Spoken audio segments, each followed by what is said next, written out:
Oyster is designed so the main method of browsing is by looking where you want geographically. Move the map around, zoom in, zoom out. Pictures of London or Paris or Oklahoma are where they should be. More importantly, pictures of Whistler Mountain, an hour from Vancouver, are on Whistler Mountain, not listed under Vancouver.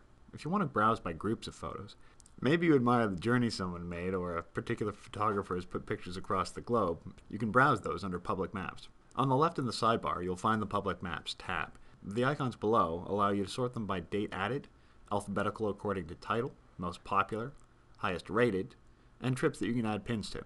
Each trip that is open has an add a pin to it. If it's a list of celebrity houses, for example, and you've got something interesting to contribute, please do. The add to a map link lets you bookmark this trip by adding it to whatever group of pins you like so you can revisit later or send it on to friends. Share This gives you the URL you can link to, say from a blog or Facebook, and the embed code if you have a blog or web page you'd like to add these pins to.